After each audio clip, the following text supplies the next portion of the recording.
जीवित और दयालु परमेश्वर हमारे प्रभु यीशु मसीह का एक बार हम लोग फिर से बहुत बहुत धन्यवाद करते हैं आज के बहुमूल्य समय के लिए।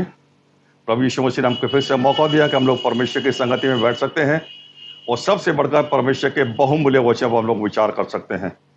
आज से 2020 साल पहले जब प्रभु यीशु मसीह इस दुनिया में थे और जब उन्होंने अपने कमीशन को पूरा किया, मारे गए, गाड़े गए, तीसरे दिन जी उठे, 40 दिन तक चेलों को दिखाई देते रहे और जब वो आसमान पर जा रहे थे, तो स्वर्गदूतों ने चेलों से कुछ बात करी। 1 का 10 पढ़िए। तो काम पहला बाब उसके 10 आयत में देखिए क्या लिखा है। उसके जाते समय जब वे आकाश की ओर ताक रहे थे तो देखो, 2 पुरुष श्वेत वस्त्र पहने हुए उनके पास आ खड़े हुए। मैं और उनसे कहा, हे गलीली पुरुषों, तुम क्यों खड़े आकाश की ओर देख रहे हो? यही यीशु जो तुम्हारे पास से स्वर्ग पर उठा लिया गया है, जिस रीति से तुमने उसे स्वर्ग को जाते देखा है, उसी रीति से फिर से आते देखो। जैसे तुमने जाते हुए देखा है, लिखित में है हमारे पास। परमेश्वर का वचन कहता है प्रभु यीशु मसीह जब आसमान पर जा रहे थे, स्वर्गदूतों ने आके कहा लोगों से, जिस यीशु को तुम जाते हुए देख रहे हो, समय आएगा कि वापस आएगा, लेकिन उसके आने से पहले कुछ घटनाएं घटेंगी। क्या घटनाएं घटेंगी? बाइबल कहती है, मत्ती 25:12 में लिखा है कि अधर्म के बढ़ने से, बहुत ध्यान रखिएगा, बहुत ध्यान से सुनेगा, यीशु मसीह के आने से पहले कुछ चिन्ह दिखाई देंगे। जा रहा है, वह वापस आएगा, लेकिन उससे पहले क्या घटनाएं घटेगी? 24:12 मत्ती में लिखा है, अधर्म के बढ़ने से यानी कि बुराई के बढ़ने से आपस का जो प्रेम है वो ठंडा हो जाएगा। आज कितना ही प्रचार करते हैं प्रेम के बारे में, लेकिन मेरे प्रेमनो, बाइबल बताती है ऐसा घटेगा, ऐसा होगा, आपस का प्रेम ठंडा हो जाएगा। और मेरे प्रेमनो, बाइबल बताती है, आगे लिखा है, ये सुसमाचार दुनिया के कोने कोने तक पहुंचाया जाएगा। और लास्ट में लिखा है साफ, बड़ी सफाई से 13वीं आयत में, तब अंत आ जाएगा। सारा दुनिया में सुसमाचार पहुंच चुका है, एक एक जन यीशु मसीह की चर्चा को सुन चुका है। और मेरे बहनों, ये घोषणा हो चुकी है कि यीशु मसीह के आने से पहले अधर्म का बोलबाला होगा। और आज हम लोग जानते हैं अधर्म या धर्म है। यिर्मयाह का 6 निकाल के देखिए वहां पे क्या लिखा है। मैं जल्दी से पढ़ देता हूं, तो अगर निकल जाए तो निकाल के पढ़ दीजिए।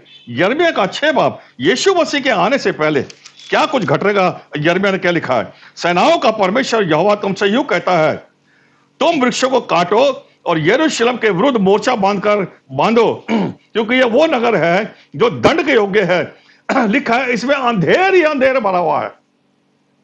यीशु मसीह के आने से पहले अधर्म या धर्म, या लिखा है अंधेर ही अंधेर भरा हुआ है। और जैसे कुएं में से रोज नया जल निकलता है, वैसे ही इस नगर में से रोज नई बुराइयां निकलती हैं।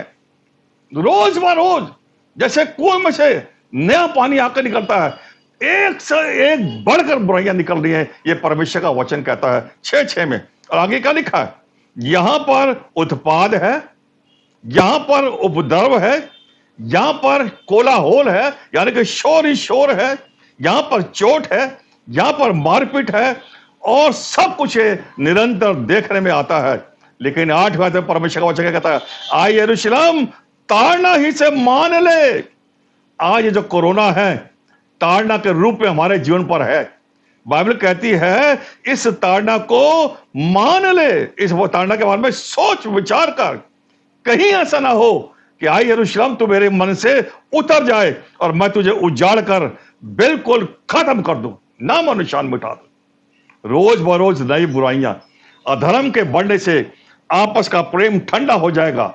मेरे बहनों, और यीशु मसीह के आने से पहले एक पहचान और है, बहुत सी पहचान है, लेकिन हम थोड़े से समय में थोड़ी बातों पर पहचान कर सकते हैं। सपनिया का पहला बाब, उसकी 14वीं आयत में लिखा है। सपनिया का 14वां में लिखा है, यहोवा का भयानक दिन निकट है। जकरिया से बाद में है। बाइबल कहती है, सपनिया का पहला बाब उसकी 14वीं आयत में लिखा है, यहोवा का भयानक दिन निकट है, वो बहुत तेजी के साथ आ रहा है।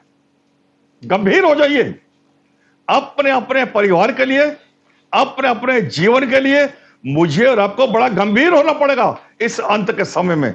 बाइबल कहती है यहोवा का भयानक दिन भयानक दिन का मतलब है ऐसे हालात पैदा हो जाएंगे जैसे प्रकाशित वाक्य 9:6 में लिखा है कि लोग मौत मांगेंगे परंतु उनको मौत नहीं मिलेगी। ऐसे हालात पैदा हो जाएंगे जैसे लूका 17:22 में लिखा है, यीशु मसीह ने अपने चेलों से कहा वो दिन आएंगे दिन में लोग परमेश्वर के पुत्र प्रभु यीशु मसीह के दिनों में से एक दिन को देखना चाहेंगे और वो देख नहीं पाएंगे। भयानक दिन आना है बाइबल कहती है।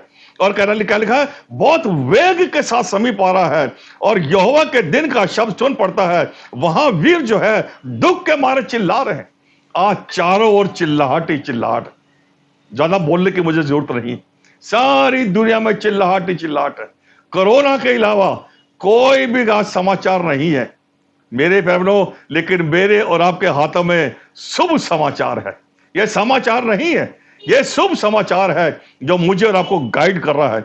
बाइबल कहती है उस भयानक दिन में 15वें आयत में वो रोष का दिन होगा। आज खुदा कोरोना के द्वारा अपने रोष को प्रकट कर रहा है। आज खुदा नदियों के पानी के द्वारा अपने रोष को प्रकट कर रहा है। बाइबल कहती है वो रोष का दिन होगा, वो संकट और सकेती का दिन होगा, वो उजाड़ और विनाश का दिन होगा, वो अंधेर और घोर अंधकार का दिन होगा, वो बादल और काली घटा का दिन होगा, वो गढ़ वाले नगरों और ऊंचे गुम्बदों के विरुद्ध नरसिंगा फूंकने और ललकारने का दिन होगा।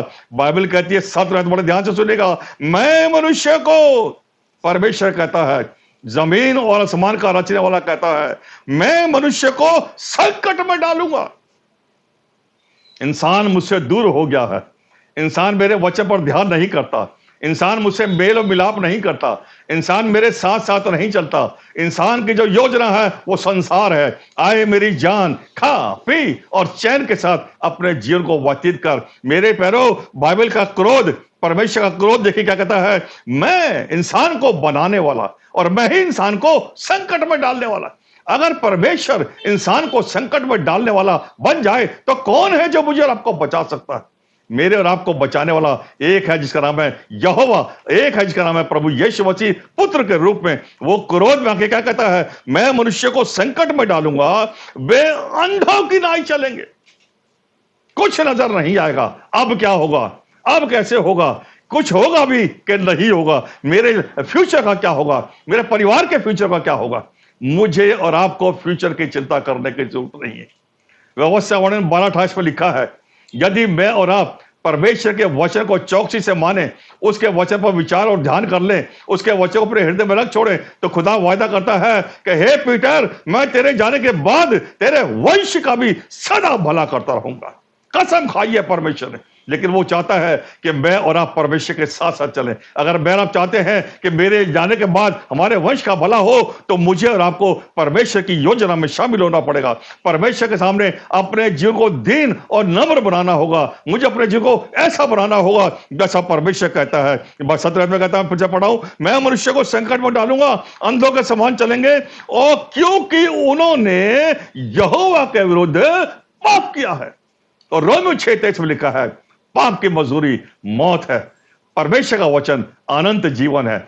और रोमियो 3:10 में और 3:23 में लिखा है, सब ने पाप किया है और सब के सब परमेश्वर की महिमा से रहित है। हम परमेश्वर की महिमा से रहित है, लेकिन प्रभु यीशु मसीह ने मुझे और आपको चुना और यूहन्ना 1:12 के अनुसार अपना बेटा और बेटी बनाया। और पहला पतरस 2:9 के अनुसार हमको याजकों का समाज, पवित्र लोग और अपनी निज प्रजा बनाया और हमको अंधकार में से निकाला, ये बाइबल कहती है। पहला पतरस 2:9 लिखा, हमको अंधकार में से निकाला ताकि अपनी परमेश्वर की ज्योति को अपने जीवन से प्रकट करे। हम किसी योग्य नहीं थे, लेकिन प्रभु यीशु मसीह ने मेरे आपके खातिर दाम दिया, मोल लिया और मुझे और आपको अपनी संतान बना लिया। और खुदा कहता है, मैं उनके लहू धूलि के समान और उनका जो मांस है उसको विष्ठा के समान फेंक दूंगा। और 18 में लिखा है, यहोवा के रोष के दिन में ना तो चांदी से उसका बचाव होगा और ना सोने से उसका बचाव होगा, क्योंकि उसके जलन की आग से सारी पृथ्वी भस्म हो जाएगी और वो पृथ्वी के सारे रहने वालों को घबरा कर, ध्यान से सुनेगा, मैं पृथ्वी के सारे रहने वालों को घबरा कर उनका अंत कर डालूंगा। अगर परमेश्वर यहोवा अंत करने पर आ गया है तो मुझे और आपको कोई बचाने वाला नहीं है। लेकिन अगर मैं और आप चाहते हैं कि मैं और आप बच जाएं, मैं और आप स्वर्गीय राज्य का अधिकारी बन जाएं, तो मेरे बहनों, मुझे और आपको प्रभु यीशु मसीह की आने की बाट को जोना होगा, क्योंकि प्रभु यीशु मसीह का आना जो है वो निकट नहीं है, परंतु बहुत निकट है। और मैंने आपको भविष्यवाणी बताई, प्रभु यीशु मसीह ने 24:12 मत्ती में कहा था, अधर्म के बढ़ने से आपस का जो प्रेम है वो ठंडा हो जाएगा। और आज हम लोग देखते हैं अधर्म ही अधर्म है, बुराइयां ही बुराइयां हैं, पाप ही पाप है।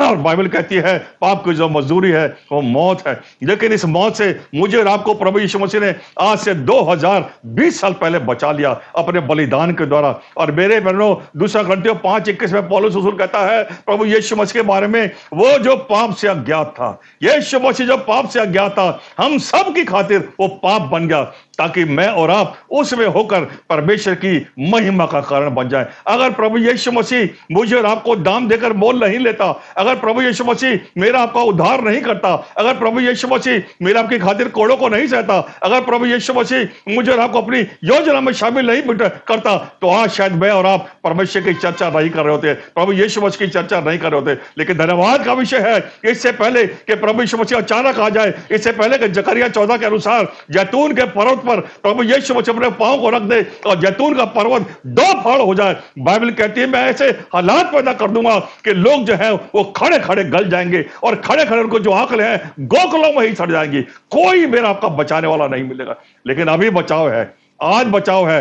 काश मैं और आप परमेश्वर की महिमा का कारण ठहरे। आखिरी बात में कहकर खत्म कर रहा हूं, पहला कुरिन्थियों 6:19-20 में लिखा है, क्या तुम लोग नहीं जानते कि तुम परमेश्वर का मंदिर हो, परमेश्वर का आत्मा तुम्हें वास करता है, तुम अपने नहीं हो, अब तुम दाम देकर मोल लिए गए हो। इसलिए इससे पहले कि यीशु मसीह आ जाए, जब तक जीवित हो, आओ हम लोग परमेश्वर की महिमा का कारण ठहरे। खुदा आपको आशीष दे। मैं परमेश्वर का धन्यवाद करती हूँ आज के वचन के लिए जो शेयर हुआ, और मेरे मन से मैं यही चाहती हूँ कि हम सब जैसा आज का प्रचार हुआ वैसे ही हम अपने जीवन को जीने पाएँ। और मैं अब पढ़ना चाहूँगी आपके सामने सबोपदेशक 12:13। सब कुछ सुना गया, अंत की बात यह है कि परमेश्वर का भय मान और उसकी आज्ञाओं का पालन कर, क्योंकि मनुष्य का संपूर्ण कर्तव्य यही है। क्योंकि परमेश्वर सब कामों में सब गुप्त बातों का, चाहे वे भली हो या बुरी, न्याय करेगा। आइए हम आज के वचन के लिए धन्यवाद करेंगे और प्रार्थना में चलेंगे। धन्यवाद करती हूँ प्रभु जी इस अच्छे वचन के लिए, प्रभु जी जो हम सुनने पाए। प्रभु जी धन्यवाद करती हूँ कि आपने हमें एक जरिया दिया जिससे हम सभी लोग प्रभु जी इस वचन को सुन सकते हैं, फेसबुक, इंस्टाग्राम और यूट्यूब के लिए। प्रभु जी मैं आपका धन्यवाद करती हूँ पापा के सभी चैनल्स के लिए, और प्रार्थना करती हूँ प्रभु जी कि ये वचन दूर दूर तक लोगों तक पहुँचने पाए। प्रभु जी लोग यीशु मसीह की सच्चाई को जानने पाए। प्रभु जी इस कोविड-19 के समय में जब लोग अपने घरों में बंद हैं, प्रभु जी लोग अपने मनों को फिराएं प्रभु जी और आपके पास चले आएँ प्रभु जी, क्योंकि हमारी सभी भली बुरी बातों का न्याय एक दिन होना है। प्रभु जी होने दीजिए कि हम उस न्याय के दिन के लिए तैयार होने पाएँ। प्रभु जी हमें अय्यूब की तरह विश्वास दीजिए प्रभु जी कि सिर्फ भले में नहीं प्रभु जी, लेकिन जब हमारे जीवन में कोई अप्रिय घटना घटे उसमें भी प्रभु जी हम आपके नाम को लेके हम डटे रहे प्रभु जी, हम विश्वासी बने रहे प्रभु जी। प्रार्थना करती हूँ सभी पेरेंट्स, सभी फैमिलीज और सभी लोगों के लिए प्रभु जी कि लोग सीखने पाएँ कि कैसे अय्यूब की तरह प्रभु जी सब कुछ जानने के बाद भी हमें अपने विश्वास को बनाए रखना है। प्रार्थना करती हूँ प्रभु जी कि अब हम जब प्रभु जी आज के इस प्रचार को प्रभु जी ख़त्म किया है, ये प्रभु जी अब जब जितने चैनल, जितने माध्यमों पे प्रभु जी इसको अपलोड किया जाए, ये ज़्यादा से ज़्यादा दूर से दूर लोगों तक पहुँचने पाए प्रभु जी। लोग आपके नाम को जाने, आपकी सच्चाई को जाने और आपके नाम में विश्वास करें। प्रचारक के लिए प्रार्थना करती हूँ प्रभु जी कि प्रभु जी आपने पापा को अभी तक संभाला प्रभु जी, और ऐसा प्रभु जी आपने उनको एक अच्छा मन दिया प्रभु जी जो आपके साथ लगा हुआ है। पापा के लिए प्रभु जी, उनके जीवन के लिए प्रभु जी मैं आपसे बहुत बहुत प्रभु जी धन्यवाद करती हूँ, और उनके लिए प्रभु जी अच्छी सेहत प्रभु जी मांग लेती हूँ आपसे, ताकि वो जितना समय प्रभु जी है अभी उनके पास प्रभु जी, जितनी उम्र आपने उनको दी है प्रभु जी, वो आखिरी दिन तक प्रभु जी आपकी सेवकाई में लगे रहे प्रभु जी। मैं धन्यवाद करती हूँ पापा के जीवन के लिए प्रभु जी, उनकी जितनी भी प्रभु जी आज तक की सेवकाई रही है प्रभु जी, जैसे आपका आशीष भरा हाथ उन पर अभी तक बना रहा, वैसे ही प्रभु जी पापा मम्मी के ऊपर, उनकी सेवकाई के ऊपर, प्रभु जी उनके जीवन के ऊपर, प्रभु जी उनके घर के ऊपर आपके हाथ ऐसे ही बना रहे। सभी बातों को प्रभु जी आपके हाथों में सौंपते हुए और आज के इस मौके को प्रभु जी जो मुझे मिला है प्रभु जी आपके प्रभु जी नाम की महिमा करने का, उसके लिए भी आपका बहुत बहुत धन्यवाद करते हुए मांग लेती हूँ इस प्रार्थना को प्रभु यीशु मसीह के नाम से।